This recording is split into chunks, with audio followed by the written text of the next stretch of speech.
Now Absalom, David's son, had a beautiful sister whose name was Tamar. And after a time Amnon, David's son, loved her. And Amnon was so tormented that he made himself ill because of his sister Tamar, for she was a virgin, and it seemed impossible to Amnon to do anything to her. But Amnon had a friend whose name was Jonadab, the son of Shimeah, David's brother. And Jonadab was a very crafty man, and he said to him, "O son of the king, why are you so haggard morning after morning? Will you not tell me?" Amnon said to him, "I love Tamar, my brother Absalom's sister."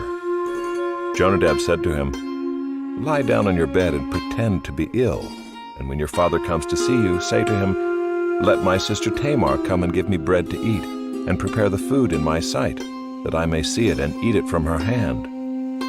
So Amnon lay down and pretended to be ill. And when the king came to see him, Amnon said to the king, "Please let my sister Tamar come and make a couple of cakes in my sight, that I may eat from her hand." Then David sent home to Tamar, saying, "Go to your brother Amnon's house and prepare food for him." So Tamar went to her brother Amnon's house where he was lying down, and she took dough and kneaded it and made cakes in his sight and baked the cakes. And she took the pan and emptied it out before him, but he refused to eat. And Amnon said, "Send out everyone from me." So everyone went out from him. Then Amnon said to Tamar, "Bring the food into the chamber that I may eat from your hand." And Tamar took the cakes she had made and brought them into the chamber to Amnon her brother. But when she brought them near him to eat, he took hold of her and said to her, "Come, lie with me, my sister." She answered him, "No, my brother, do not violate me, for such a thing is not done in Israel. Do not do this outrageous thing. As for me, where could I carry my shame? And as for you, you would be as one of the outrageous fools in Israel. Now therefore, please speak to the king, for he will not withhold me from you." But he would not listen to her, and being stronger than she, he violated her and lay with her. Then Amnon hated her with very great hatred, so that the hatred with which he hated her was greater than the love with which he had loved her. And Amnon said to her, "Get up, go." But she said to him, "No, my brother, for this wrong in sending me away is greater than the other that you did to me." But he would not listen to her. He called the young man who served him and said, "Put this woman out of my presence and bolt the door after her." Now she was wearing a long robe with sleeves, for thus were the virgin daughters of the king dressed. So his servant put her out and bolted the door after her. And Tamar put ashes on her head and tore the long robe that she wore. And she laid her hand on her head and went away, crying aloud as she went. And her brother Absalom said to her, "Has Amnon your brother been with you? Now hold your peace, my sister. He is your brother. Do not take this to heart."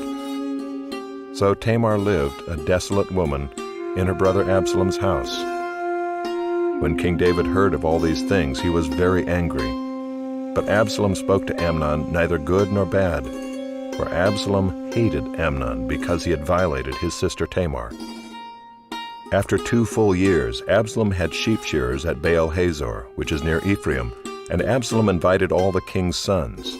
And Absalom came to the king and said, "Behold, your servant has sheep shearers. Please let the king and his servants go with your servant." But the king said to Absalom, "No, my son, let us not all go, lest we be burdensome to you." He pressed him, but he would not go, but gave him his blessing. Then Absalom said, "If not, please let my brother Amnon go with us." And the king said to him, "Why should he go with you?" But Absalom pressed him until he let Amnon and all the king's sons go with him.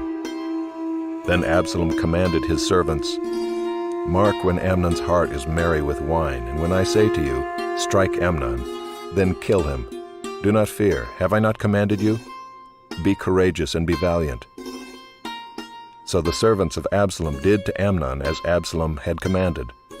Then all the king's sons arose, and each mounted his mule and fled.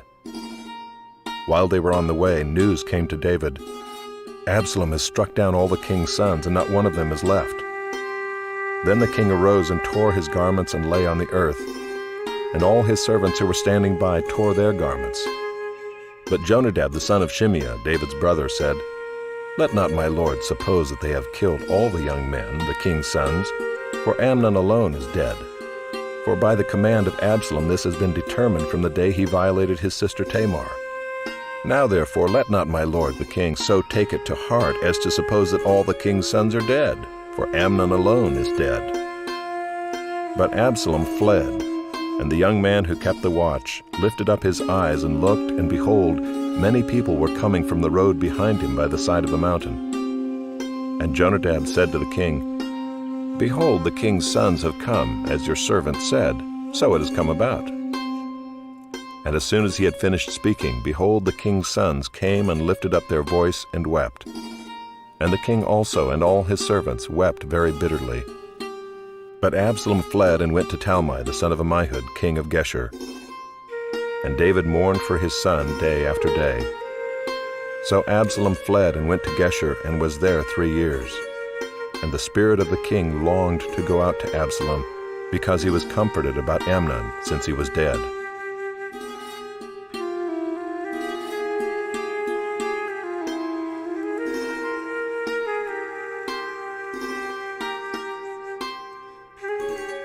Chapter 14. Now Joab the son of Zeruiah knew that the king's heart went out to Absalom. And Joab sent to Tekoa and brought from there a wise woman and said to her, "Pretend to be a mourner and put on mourning garments. Do not anoint yourself with oil, but behave like a woman who has been mourning many days for the dead. Go to the king and speak thus to him." So Joab put the words in her mouth. When the woman of Tekoa came to the king, she fell on her face to the ground and paid homage and said, "Save me, O king." And the king said to her, "What is your trouble?" She answered, "Alas, I am a widow, my husband is dead. And your servant had 2 sons, and they quarreled with one another in the field.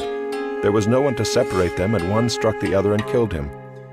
And now the whole clan has risen against your servant, and they say, 'Give up the man who struck his brother, that we may put him to death for the life of his brother whom he killed.' And so they would destroy the heir also. Thus they would quench my coal that is left, and leave to my husband neither name nor remnant on the face of the earth." Then the king said to the woman, "Go to your house, and I will give orders concerning you." And the woman of Tekoa said to the king, "On me be the guilt, my lord the king, and on my father's house. Let the king and his throne be guiltless." The king said, "If anyone says anything to you, bring him to me, and he shall never touch you again." Then she said, "Please let the king invoke the Lord your God, that the avenger of blood kill no more, and my son be not destroyed." He said, "As the Lord lives, not one hair of your son shall fall to the ground." Then the woman said, "Please let your servant speak a word to my lord the king." He said, "Speak." And the woman said, "Why then have you planned such a thing against the people of God? For in giving this decision the king convicts himself, inasmuch as the king does not bring his banished one home again. We must all die. We are like water spilled on the ground, which cannot be gathered up again. But God will not take away life, and he devises means so that the banished one will not remain an outcast. Now I have come to say this to my lord the king, because the people have made me afraid, and your servant thought, I will speak to the king. It may be that the king will perform the request of his servant. For the king will hear and deliver his servant from the hand of the man who would destroy me and my son together from the heritage of God. And your servant thought, the word of my lord the king will set me at rest. For my lord the king is like the angel of God to discern good and evil. The Lord your God be with you." Then the king answered the woman, "Do not hide from me anything I ask you." And the woman said, "Let my lord the king speak." The king said, "Is the hand of Joab with you in all this?" The woman answered and said, "As surely as you live, my lord the king, one cannot turn to the right hand or to the left from anything that my lord the king has said. It was your servant Joab who commanded me. It was he who put all these words in the mouth of your servant. In order to change the course of things, your servant Joab did this. But my Lord has wisdom like the wisdom of the angel of God, to know all things that are on the earth." Then the king said to Joab, "Behold, now I grant this. Go, bring back the young man Absalom." And Joab fell on his face to the ground, and paid homage and blessed the king. And Joab said, "Today your servant knows that I have found favor in your sight, my lord the king, in that the king has granted the request of his servant." So Joab arose and went to Geshur and brought Absalom to Jerusalem. And the king said, "Let him dwell apart in his own house. He is not to come into my presence." So Absalom lived apart in his own house and did not come into the king's presence. Now in all Israel there was no one so much to be praised for his handsome appearance as Absalom. From the sole of his foot to the crown of his head there was no blemish in him. And when he cut the hair of his head, for at the end of every year he used to cut it, when it was heavy on him he cut it, he weighed the hair of his head 200 shekels by the king's weight.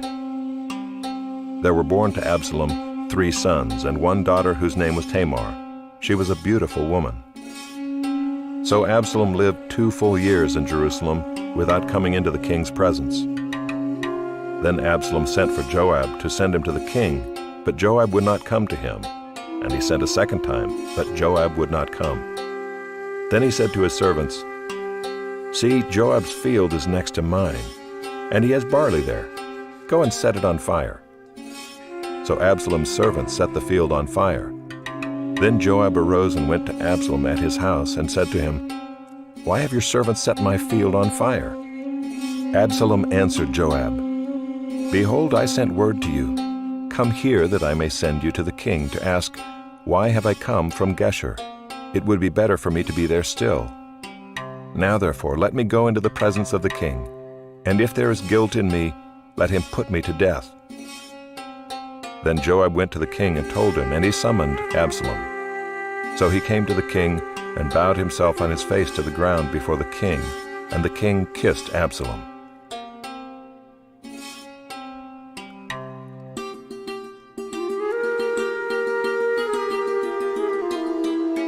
Chapter 15. After this Absalom got himself a chariot and horses and 50 men to run before him. And Absalom used to rise early and stand beside the way of the gate. And when any man had a dispute to come before the king for judgment, Absalom would call to him and say, "From what city are you?" And when he said, "Your servant is of such and such a tribe in Israel," Absalom would say to him, "See, your claims are good and right, but there is no man designated by the king to hear you." Then Absalom would say, "Oh, that I were judge in the land! Then every man with a dispute or cause might come to me, and I would give him justice." And whenever a man came near to pay homage to him, he would put out his hand and take hold of him and kiss him. Thus Absalom did to all of Israel who came to the king for judgment. So Absalom stole the hearts of the men of Israel. And at the end of 4 years Absalom said to the king, "Please let me go and pay my vow which I have vowed to the Lord in Hebron. For your servant vowed a vow while I lived at Geshur in Aram, saying, If the Lord will indeed bring me back to Jerusalem, then I will offer worship to the Lord." The king said to him, "Go in peace." So he arose and went to Hebron. But Absalom sent secret messengers throughout all the tribes of Israel, saying, "As soon as you hear the sound of the trumpet, then say, Absalom is king at Hebron." With 200 men from Jerusalem who were invited guests, and they went in their innocence and knew nothing. And while Absalom was offering the sacrifices, he sent for Ahithophel the Gilonite, David's counselor, from his city Gilo. And the conspiracy grew strong, and the people with Absalom kept increasing. And a messenger came to David, saying, "The hearts of the men of Israel have gone after Absalom." Then David said to all his servants who were with him at Jerusalem, "Arise and let us flee, or else there will be no escape for us from Absalom. Go quickly, lest he overtake us quickly and bring down ruin on us and strike the city with the edge of the sword." And the king's servants said to the king, "Behold, your servants are ready to do whatever my lord the king decides." So the king went out and all his household after him. And the king left 10 concubines to keep the house. And the king went out and all the people after him, and they halted at the last house. And all his servants passed by him, and all the Kerethites and all the Pelethites, and all the 600 Gittites that followed him from Gath passed on before the king. Then the king said to Ittai the Gittite, "Why do you also go with us? Go back and stay with the king, for you are a foreigner, and also an exile from your home. You came only yesterday, and shall I today make you wander about with us, since I go I know not where? Go back and take your brothers with you, and may the Lord show steadfast love and faithfulness to you." But Ittai answered the king, "As the Lord lives, and as my lord the king lives, wherever my lord the king shall be, whether for death or for life, there also will your servant be." And David said to Ittai, "Go then, pass on." So Ittai the Gittite passed on with all his men, and all the little ones who were with him. And all the land wept aloud as all the people passed by, and the king crossed the brook Kidron, and all the people passed on toward the wilderness. And Abiathar came up, and behold, Zadok came also with all the Levites, bearing the ark of the covenant of God. And they set down the ark of God until the people had all passed out of the city. Then the king said to Zadok, "Carry the ark of God back into the city. If I find favor in the eyes of the Lord, he will bring me back and let me see both it and his dwelling place. But if he says, 'I have no pleasure in you,' behold, here I am. Let him do to me what seems good to him."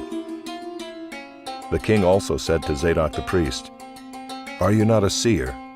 Go back to the city in peace with your 2 sons, Ahimaaz your son and Jonathan the son of Abiathar. See, I will wait at the fords of the wilderness until word comes from you to inform me." So Zadok and Abiathar carried the ark of God back to Jerusalem, and they remained there. But David went up the ascent of the Mount of Olives, weeping as he went, barefoot and with his head covered. And all the people who were with him covered their heads, and they went up, weeping as they went. And it was told David, "Ahithophel is among the conspirators with Absalom." And David said, "O Lord, please turn the counsel of Ahithophel into foolishness." While David was coming to the summit where God was worshipped, behold, Hushai the Archite came to meet him with his coat torn and dirt on his head. David said to him, "If you go on with me, you will be a burden to me. But if you return to the city and say to Absalom, 'I will be your servant, O king, as I have been your father's servant in time past, so now I will be your servant,' then you will defeat for me the counsel of Ahithophel. Are not Zadok and Abiathar the priests with you there? So whatever you hear from the king's house, tell it to Zadok and Abiathar the priests. Behold, their 2 sons are with them there, Ahimaaz Zadok's son, and Jonathan Abiathar's son, and by them you shall send to me everything you hear." So Hushai, David's friend, came into the city just as Absalom was entering Jerusalem.